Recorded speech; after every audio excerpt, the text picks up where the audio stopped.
Murió rodeado de amor. Eso es lo que la televisión mexicana quería que creyeras.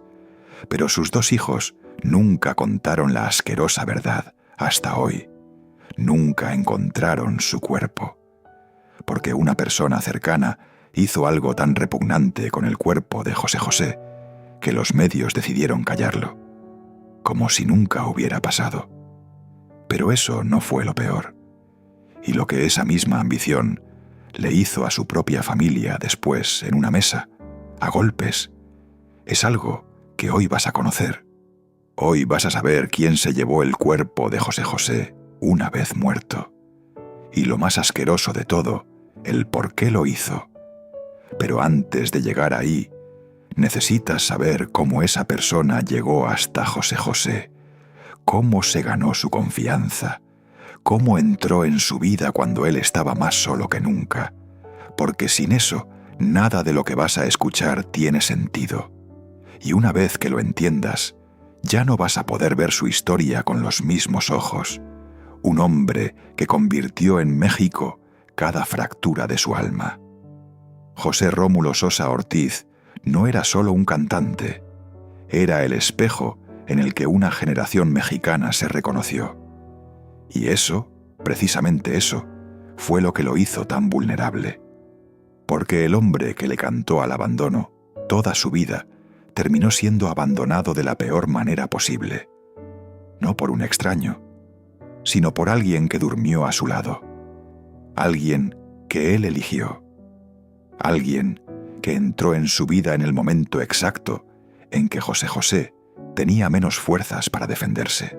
Pero para entender cómo llegó hasta ese punto, para entender cómo un hombre que llenó estadios terminó muriendo en un país extraño, con sus hijos buscando su cuerpo desesperadamente, hay que retroceder.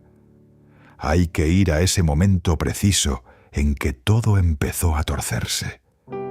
Al momento en que José José, en el pico de su mayor soledad y dolor, conoció a la mujer que le destrozó la vida.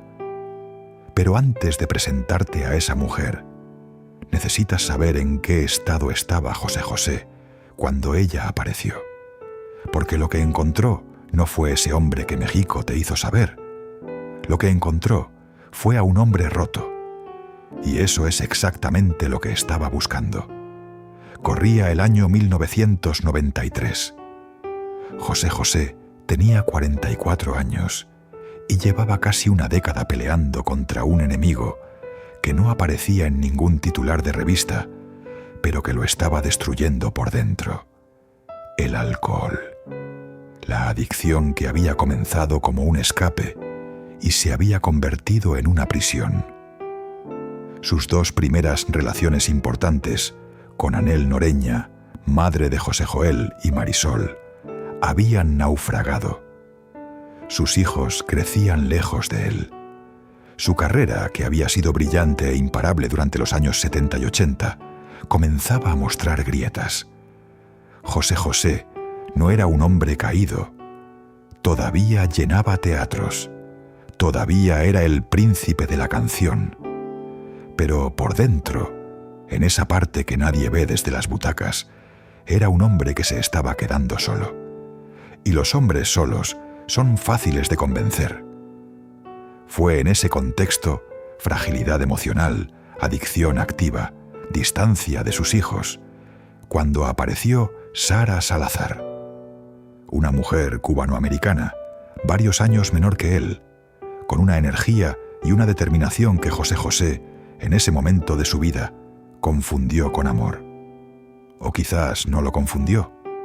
Quizás simplemente necesitaba creer que alguien lo quería sin condiciones. Y Sara Salazar entendió eso perfectamente. Lo que vino después no fue un romance de telenovela. Fue algo mucho más calculado, mucho más frío y mucho más efectivo. Porque Sara Salazar no solo se convirtió en su esposa, se convirtió en su manager, en su representante, en la persona que controlaba a quién podía hablar con él y quién no. Y hay una pregunta que nadie ha respondido con claridad hasta hoy.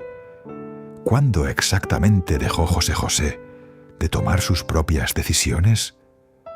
La boda fue en 1994. Una ceremonia discreta, lejos del escándalo, lejos de los reflectores que habían iluminado las tormentas anteriores de José José. Para el público, fue una noticia más en la vida de un hombre acostumbrado a los titulares. Pero para sus hijos mayores, José Joel y Marisol, los hijos que había tenido con Anhel, fue el inicio de una separación que con el tiempo se convertiría en algo mucho más doloroso que una simple distancia geográfica. Porque Sara Salazar llegó con una estrategia que en ese momento nadie supo identificar como tal. Llegó con paciencia, llegó con dedicación y llegó con una claridad absoluta sobre lo que quería conseguir. Primero fue el entorno, las personas que rodeaban a José José, amigos de toda la vida, músicos de confianza, colaboradores de años, fueron desapareciendo uno a uno del círculo, no de golpe, no de manera escandalosa, sino poco a poco, con la suavidad de quien riega una planta todos los días, sin que nadie note que la está envenenando. Luego fue la carrera. Sara Salazar tomó el control de la agenda artística de José José, de los contratos, de las giras, de las decisiones sobre qué proyectos aceptar y cuáles rechazar. En el mundo del espectáculo mexicano, esto no era inusual. Muchos artistas trabajan con sus parejas como managers, pero en el caso de José José, el problema no era que Sara manejara su carrera. El problema era que al manejar su carrera, también manejaba su dinero. Y al manejar su dinero, también manejaba su acceso al mundo exterior. Y luego, lo más importante de todo, fue la relación con sus hijos. José, Joel y Marisol comenzaron a notar que las llamadas a su padre eran cada vez más difíciles, que cuando lograban hablar con él, algo sonaba diferente, apagado, como si estuviera hablando desde detrás de un cristal. Las visitas se espaciaron, los encuentros se complicaron, y cuando intentaban acercarse, siempre había algo, una gira, un compromiso, un problema de agenda, que lo impedía. Lo que ninguno de los dos sabía todavía era que esos obstáculos no eran casuales. Y aquí es donde la historia se pone verdaderamente oscura, porque hay un momento específico, un año concreto, en que José José intentó reconectar con sus hijos, un intento que nunca llegó a ningún lado. Y la razón por la que no llegó a ningún lado no fue la distancia, no fue el tiempo, fue algo mucho más deliberado, mucho más cruel. Los años pasaron. José José y Sara tuvieron una hija juntos, Sara María Sosa, conocida como Sarita, una niña que creció en Miami, lejos de México, lejos de la cultura que había hecho grande a su padre, lejos de los hermanos que nunca llegó a conocer de verdad. Y mientras Sarita crecía en ese mundo cerrado que Sara Salazar había construido alrededor de José José, sus hermanos mayores vivían en México, preguntándose qué había pasado con su padre. José Joel, el hijo varón, intentó en múltiples ocasiones mantener una relación con él. Hay entrevistas, declaraciones públicas que están documentadas, en las que describe el dolor de llamar a su padre y sentir que hablaba con un extraño. No porque José José no los quisiera, sino porque alguien había construido una muralla invisible entre él y el mundo que había dejado atrás. Marisol, la hija mayor, vivió algo similar. Ella también es cantante, heredó la voz y la sensibilidad de su padre, y durante años intentó que esa conexión musical fuera el puente que la distancia y las circunstancias habían destruido. Pero cada intento de acercamiento chocaba con la misma pared. Y mientras todo esto ocurría, mientras los hijos mexicanos de José José esperaban una llamada, una señal, cualquier cosa, la salud del príncipe de la canción comenzó a deteriorarse de manera alarmante. Los problemas de salud de José José en sus últimos años no eran un secreto. El público los veía. Las fotos que circulaban mostraban a un hombre irreconocible, demacrado, frágil, muy lejos del galán que había conquistado escenarios durante décadas. El cáncer de páncreas que le diagnosticaron en 2017 fue el inicio del final. Pero lo que vino después del diagnóstico, las decisiones que se tomaron sobre su tratamiento, sobre su cuidado, sobre quién podía visitarlo y quién no, eso sí era un secreto. Un secreto que Sara Salazar guardó con una determinación que, a la luz de lo que pasó después, resulta escalofriante. Porque durante los meses que José José pasó enfermo, los últimos meses de su vida, sus hijos José Joel y Marisol intentaron verlo, intentaron estar con él, y alguien se los impidió. Pero lo que ninguno de ellos imaginaba era que esa separación forzada en vida, era solo el ensayo de lo que estaba por venir. Lo peor llegó después de la muerte, y fue mucho más asqueroso. Septiembre de 2019. José José tenía 71 años y llevaba meses recluido en Miami, bajo el cuidado exclusivo de Sara Salazar y Sarita. Sus amigos en México no sabían exactamente cómo estaba. Sus hijos mayores tampoco. Las noticias que llegaban eran contradictorias. Unas decían que estaba estable, otras que su estado era crítico. Nadie tenía certeza porque nadie, absolutamente nadie fuera del círculo de Sara, tenía acceso real a él. El 28 de septiembre de 2019, José José murió en una clínica de Homestead, Florida. Y en ese momento, en el segundo exacto en que el príncipe de la canción dejó de existir, comenzó la parte más oscura de esta historia. México lloró. El mundo de habla hispana lloró. Las redes sociales se llenaron de sus canciones, de sus fotos, de los recuerdos que millones de personas guardaban de él. Era el duelo colectivo de una generación que había crecido con su voz de fondo. Un duelo genuino, masivo, incontenible. Pero mientras México lloraba, mientras la gente ponía flores en su estrella del Paseo de la Fama y cantaba El Triste con lágrimas en los ojos, José Joel y Marisol estaban viviendo algo completamente diferente. Estaban buscando el cuerpo de su padre, no de manera figurada, no como metáfora. Literalmente, estaban haciendo llamadas, contactando personas, desesperados, intentando averiguar dónde estaba el cuerpo físico de José José, porque nadie se los había dicho, porque la persona que tenía esa información había decidido no compartirla.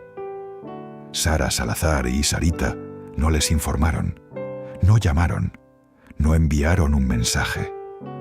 En el momento más doloroso de sus vidas, el momento en que un hijo necesita despedirse de su padre, José Joel y Marisol se encontraron solos, en México, sin saber dónde estaba el hombre que les había dado la vida.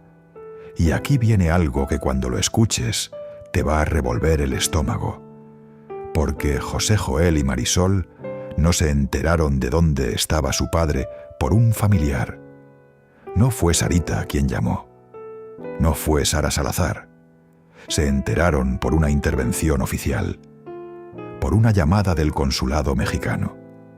Piénsalo un momento. Los hijos de uno de los artistas más grandes de México tuvieron que esperar a que el gobierno interviniera para saber dónde estaba el cuerpo de su padre. Pero eso no es lo más indignante de esta historia. Lo más indignante es lo que Sarita hizo con ese cuerpo mientras sus hermanos buscaban. Las horas que siguieron a la muerte de José José fueron un caos silencioso, un caos deliberado.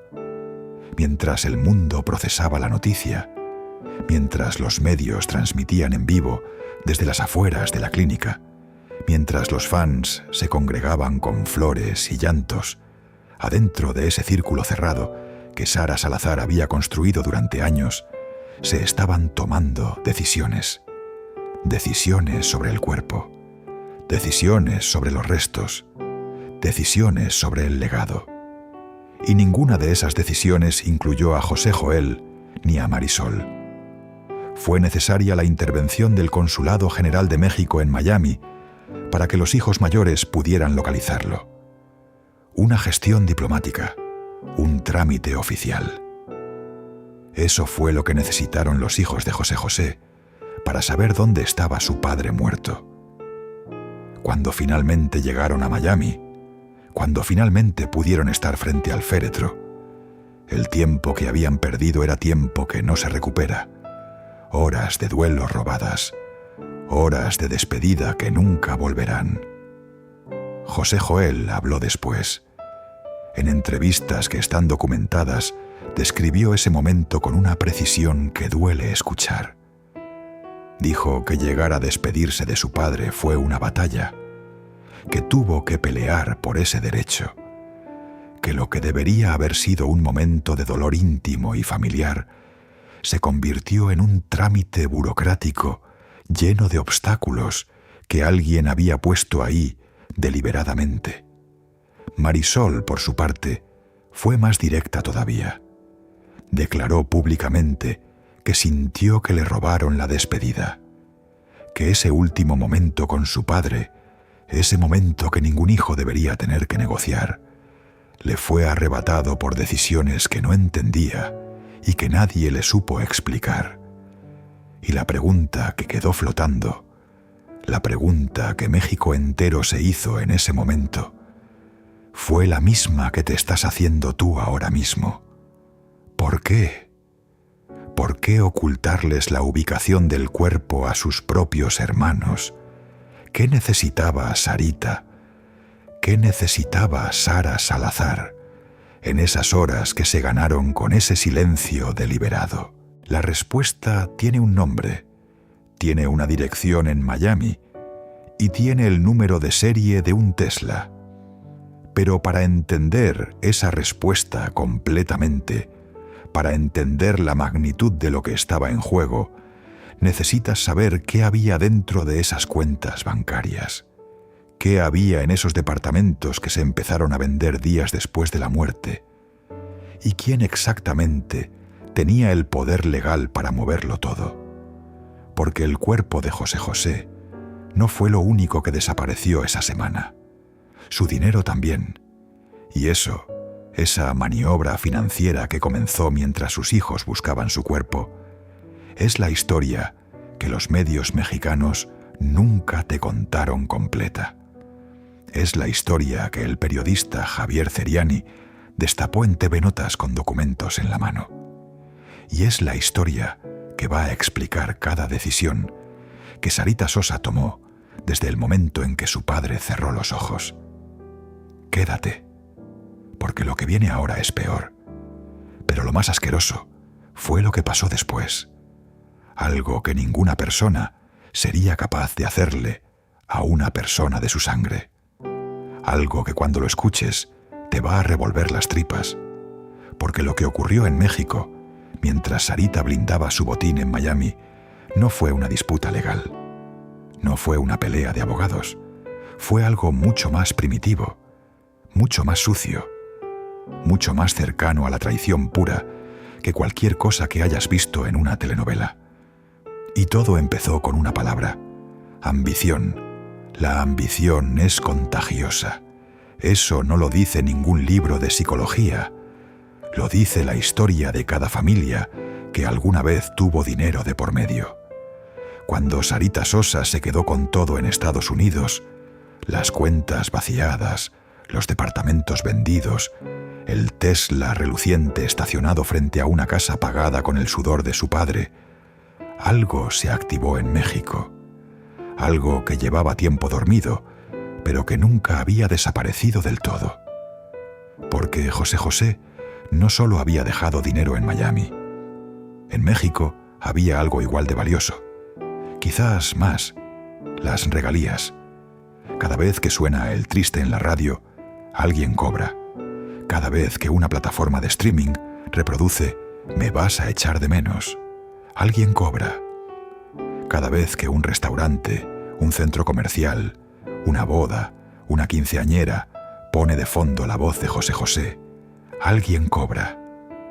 Los derechos de autor de un artista de su magnitud no son un ingreso modesto, son un río de dinero que no para nunca, que fluye cada día, que seguirá fluyendo décadas después de que el artista haya muerto. Y ese río, ese dinero constante e imparable que generaba el nombre y la voz de José José en México, estaba en disputa. Sarita lo sabía, Sara Salazar lo sabía, y los herederos mexicanos también lo sabían. Pero lo que ninguno de ellos calculó fue lo que ese dinero iba a hacerle a la familia, lo que iba a convertirlos, lo que iba a sacar de adentro de cada uno de ellos, porque lo que pasó después no fue una batalla legal ordenada entre abogados en trajes, fue algo mucho más oscuro, mucho más personal. Y hay una persona en esta historia, alguien que entró a la familia de José José por la puerta del amor, que terminó haciendo algo tan repugnante que cambió todo, para siempre. Pero antes de llegar ahí, necesitas entender exactamente cuánto dinero estaba sobre esa mesa, porque sin ese número, lo que hizo esa persona no tiene dimensión real. Los derechos de autor de José José en México representaban un patrimonio que los expertos en la industria musical calculaban en decenas de millones de pesos. No era una cifra simbólica, no era el tipo de dinero que se hereda y se guarda en un cajón. Era el tipo de dinero que cambia vidas, el tipo de dinero que convierte a personas ordinarias en personas capaces de cosas extraordinarias, extraordinariamente buenas o extraordinariamente malas. José, Joel y Marisol tenían derechos legítimos sobre ese patrimonio. Eran hijos reconocidos de José José. Tenían nombres en documentos, tenían abogados, tenían argumentos. Y después de lo que había pasado con el cuerpo, después de la humillación del consulado, después de las horas de duelo robadas, después de enterarse por un funcionario diplomático dónde estaba su padre muerto, estaban decididos a pelear, porque ya no era solo el dinero, era el nombre de su padre, era el legado de décadas, era la certeza de que si no hacían algo, si no levantaban la mano y decían «aquí estamos, aquí existimos», este hombre también era nuestro padre. Todo lo que José José había construido durante 50 años de carrera terminaría en manos de personas que lo habían alejado de sus hijos mientras agonizaba en una clínica de Florida. Y esa decisión de pelear, fue lo que detonó todo lo que vino después. José Joel fue el primero en hablar públicamente. Lo hizo con una calma que contrastaba brutalmente con el dolor que había detrás de cada palabra. Dijo que iba a defender su herencia, que iba a defender el nombre de su padre, que no iba a permitir que la historia de José José fuera reescrita por personas que lo habían usado en vida y lo estaban usando también en muerte. Marisol lo respaldó, públicamente, con declaraciones que salieron en todos los medios de espectáculos de México. 2 hijos, unidos por primera vez en mucho tiempo, dispuestos a dar la pelea legal que su padre nunca pudo dar por sí mismo. Parecía el inicio de una historia de redención, pero la ambición ya estaba trabajando. Y no solo del lado de Sarita, porque lo que nadie vio venir, lo que ningún periodista predijo, lo que ningún análisis de los medios mexicanos anticipó, fue que la amenaza más grande para José Joel y Marisol no venía de Miami, venía de mucho más cerca, venía de adentro, y tenía cara de familia. Anel Noreña llevaba años guardando silencio sobre muchas cosas. La exesposa de José José, la madre de sus hijos mayores, había vivido su propio calvario durante décadas. había amado a un hombre que no siempre supo amarla de regreso. Había criado sola a 2 hijos, mientras su padre construía una nueva vida en otro país con otra mujer. Había visto desde lejos cómo el hombre con quien había compartido los mejores y peores años de su vida se apagaba lentamente en Miami sin que ella pudiera hacer nada. Pero Anel no era una mujer pasiva. Nunca lo había sido. Y cuando murió José José, cuando el polvo del duelo comenzó a asentarse y empezaron a verse con claridad los contornos de lo que había quedado, Anel Noreña empezó a moverse. No en silencio, con una determinación que sorprendió a todos, porque Anel entendió algo que quizás sus hijos tardaron más en procesar, que la batalla por la herencia de José José no se iba a ganar solo con abogados y documentos. Se iba a ganar en los medios, en la opinión pública, en el corazón de los millones de mexicanos que habían amado al príncipe de la canción y que ahora, al enterarse de lo que había pasado con su cuerpo y con su dinero, estaban furiosos. Y Anel sabía exactamente cómo hablarle a esa furia. Empezó a dar entrevistas, a contar su versión, a construir una narrativa pública que posicionara a sus hijos como las víctimas legítimas de una injusticia monstruosa. Y en esa parte del plan, tenía razón. José, Joel y Marisol habían sido tratados de manera infame. Lo que les habían hecho era real. El dolor era genuino. Pero Anel no solo estaba peleando por sus hijos, estaba peleando por algo más, porque el nombre de José José, esa marca, ese apellido, esa voz que seguía generando dinero cada vez que sonaba en una radio o en una pantalla, era también una fuente de ingresos. Y Anel tenía una posición muy clara sobre quién tenía derecho a controlarlo y quién debía pagarle por usarlo. Pero el problema con la ambición es que nunca se conforma con lo justo. Siempre quiere más. Y fue en ese momento, cuando la batalla pública estaba en su punto más álgido, cuando los medios mexicanos seguían cada declaración, cada conferencia de prensa, cada filtración, que alguien que no debería haber estado en el centro de todo esto decidió meterse de lleno. El yerno, el esposo de Marisol, Xavier Orozco. Un hombre que había llegado a esa familia por amor, o al menos eso era lo que todos creían. Un hombre que de repente se encontró en el centro de una disputa que involucraba millones de pesos, derechos de autor, propiedades y el nombre más importante de la música romántica latinoamericana. Y Xavier Orozco tomó una decisión que iba a destruir todo. Y aquí es donde necesito que te detengas un momento, porque lo que estás a punto de escuchar no es un rumor, no es una versión no confirmada. Es algo que salió de la boca de Anel Noreña en declaraciones públicas documentadas. Algo que ocurrió en un lugar donde había testigos. Algo que cuando Marisol se enteró de lo que había hecho su propio esposo, lo que hizo ella fue todavía más impactante. La reunión fue en un restaurante de la Ciudad de México. Anel, Marisol y Xavier sentados alrededor de una misma mesa. Lo que parecía una conversación familiar era en realidad una negociación, porque Anel llegó con una posición muy clara. El nombre de José José era una marca registrada, y si su hija y su yerno querían usarlo en homenajes, en proyectos musicales, en cualquier cosa que llevara ese apellido, tenían que pagarle un porcentaje a su propia hija, por el nombre de su propio padre. Eso fue lo que Anel puso sobre esa mesa. Y eso fue lo que encendió todo. Nadie recuerda exactamente quién dijo qué primero. Eso es lo que pasa siempre en las peleas de familia. El origen exacto del incendio se pierde en el humo. Pero lo que sí está documentado, lo que Anel Noreña declaró públicamente con nombres y apellidos, es lo que pasó cuando la discusión dejó de ser una discusión. Las voces subieron. Los años de rencor acumulado salieron a flote.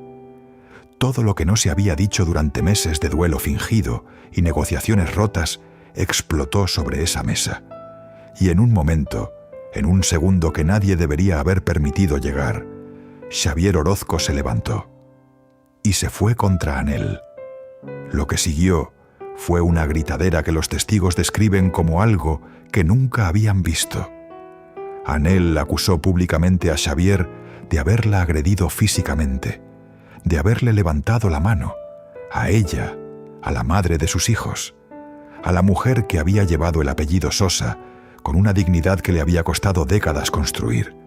Una paliza, en familia, por dinero, por el dinero de José José, el hombre que le cantó al amor toda su vida, el hombre cuya voz había acompañado los momentos más íntimos de millones de parejas mexicanas, terminó siendo la causa indirecta de que su propio yerno golpeara a la madre de sus hijos en una reunión familiar. Si eso no te rompe el corazón, nada lo hará. Pero la historia no termina ahí, porque la reacción de Marisol fue algo que nadie, absolutamente nadie, esperaba. Imagínate en ese momento, tu esposo acaba de golpear a tu madre, delante de todos, por dinero, por la herencia de tu padre muerto, y tienes dos opciones: defiendes a tu madre o defiendes a tu esposo. Pero Marisol no eligió ninguna de las dos. Lo que hizo fue algo que dejó a todos los presentes sin palabras, y que cambió el curso de la herencia de José José para siempre. Marisol explotó, no contra Xavier, no contra su madre, contra todo, contra la ambición que había convertido el duelo por su padre en una guerra de trincheras, contra los meses de negociaciones que no llevaban a ningún lado, contra las cámaras de televisión y los micrófonos y las declaraciones públicas y los abogados y los documentos y las filtraciones y todo lo que se había construido alrededor de la muerte de un hombre que lo único que había hecho en su vida era cantar contra el dinero, contra lo que el dinero le había hecho a su familia. Marisol miró la mesa, miró a su madre, miró a su esposo, miró a todos los que estaban en esa habitación mirándola a ella, y tomó lo primero que encontró: una servilleta de papel, de esas servilletas de papel que hay en cualquier mesa de cualquier restaurante de México, delgada, barata, ordinaria. Tomó un bolígrafo y escribió 4 palabras que valían millones: renuncio a mi herencia. Su puño y letra, sin abogados, sin notario, sin testigos formales, solo ella, una servilleta y la decisión más devastadora de su vida. La dobló y se la arrojó a la cara a su madre.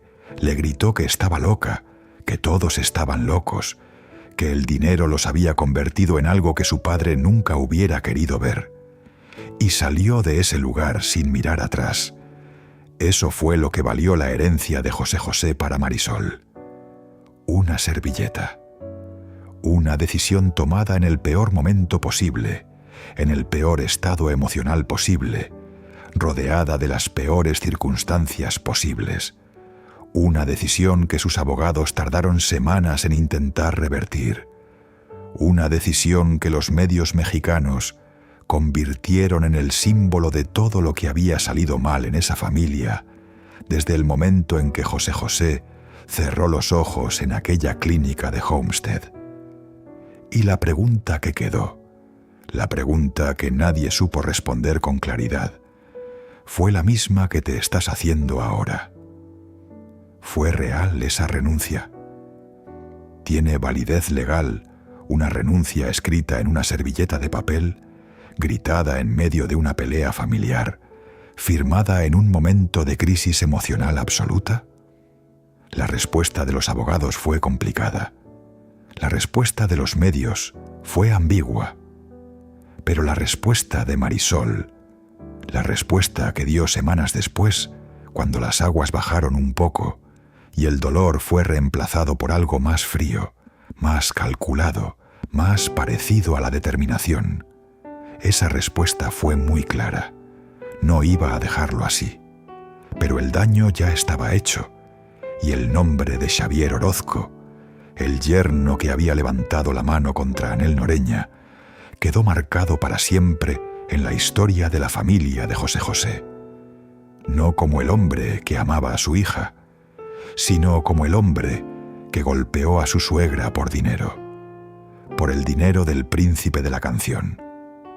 Y mientras todo esto ocurría en México, mientras la familia que José José había dejado atrás se destruía a sí misma en restaurantes y reuniones familiares y declaraciones de prensa, en Miami, Sarita Sosa seguía con su vida, sin dar explicaciones, sin rendir cuentas, con el Tesla, con las propiedades, con el dinero, con todo lo que su padre había construido durante 50 años de canciones y dolor y aplausos y lágrimas.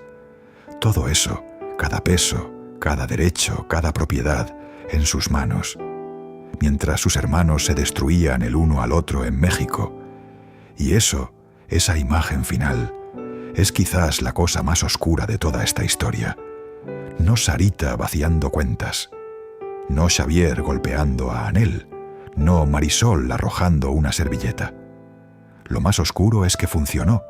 La estrategia funcionó perfectamente. Los herederos mexicanos de José José terminaron peleando entre ellos, terminaron destruyéndose mutuamente, terminaron dándole a Sarita exactamente lo que necesitaba: distracción, división, debilidad, sin que ella tuviera que mover un solo dedo.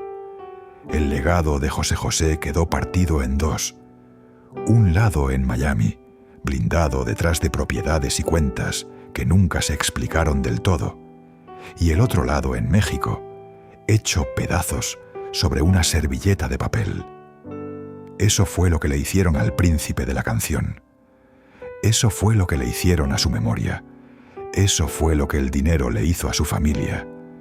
Y aquí es donde la mayoría de las historias terminarían, con el villano ganando, con los hijos perdiendo, con el legado roto, con una servilleta de papel como epitafio de 50 años de canciones que hicieron llorar a un continente entero.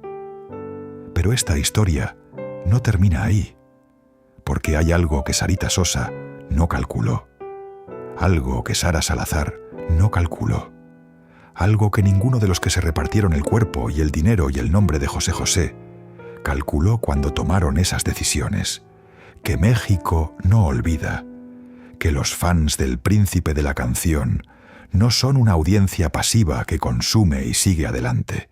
Son una generación que creció con esa voz como banda sonora de sus momentos más importantes, sus primeros amores, sus primeras pérdidas, sus noches más largas y sus mañanas más difíciles. Una generación que cuando escucha el triste no escucha una canción, escucha su propia vida. Y esa generación estaba viendo todo. Estaba viendo cómo trataron el cuerpo de su ídolo. Estaba viendo cómo vaciaron sus cuentas. Estaba viendo cómo golpearon a la madre de sus hijos. Estaba viendo cómo una servilleta de papel reemplazó a la justicia. Y estaba furiosa. Pero la furia sin información es solo ruido. Y hay una parte de esta historia que todavía no se ha contado completa. Hay documentos que no han salido a la luz. Hay declaraciones que se dieron en privado y que nunca llegaron a los medios grandes. Hay movimientos legales que siguen abiertos, en Miami, en México, en ambos lados de esa frontera invisible que Sarita construyó alrededor del nombre de su padre. Hay una pregunta que sigue sin respuesta oficial. ¿Qué pasó exactamente con las cuentas bancarias de José José en las horas posteriores a su muerte? No la versión que dieron los medios, no la versión que Sarita permitió que circulara, la versión real, con números, con fechas, con los movimientos bancarios que el periodista Javier Ceriani describió en TV Notas y que nunca fueron refutados con pruebas concretas. Esa historia está pendiente, y cuando salga completa, cuando alguien tenga todos los documentos en la mano y se atreva a contarla sin cortarla, sin suavizarla, sin proteger a nadie, va a ser el capítulo final de la historia más oscura que ha producido la música mexicana en décadas. Ese capítulo lo vamos a contar aquí. Cuando salga, vas a querer haberle dado like a este video y haberte suscrito al canal, porque no te vamos a poder avisar si no lo haces. Y esta es exactamente la clase de historia que los algoritmos no promocionan solos. La promovemos nosotros, entre los que realmente quieren saber la verdad. Dale like ahora, suscríbete ahora, activa la campanita, porque lo que viene es peor que todo lo que acabas de escuchar. Y antes de que te vayas, necesito que te quedes con una pregunta que no tiene respuesta fácil, una pregunta que dice mucho de quiénes somos como familia, como sociedad, como personas que alguna vez amamos a alguien. Si tú fueras Marisol, si hubieras visto a tu esposo golpear a tu madre por el dinero de tu padre muerto, ¿habrías hecho lo mismo que ella? ¿Habrías tomado esa servilleta? ¿Habrías renunciado a todo antes de seguir en esa guerra? ¿O habrías aguantado?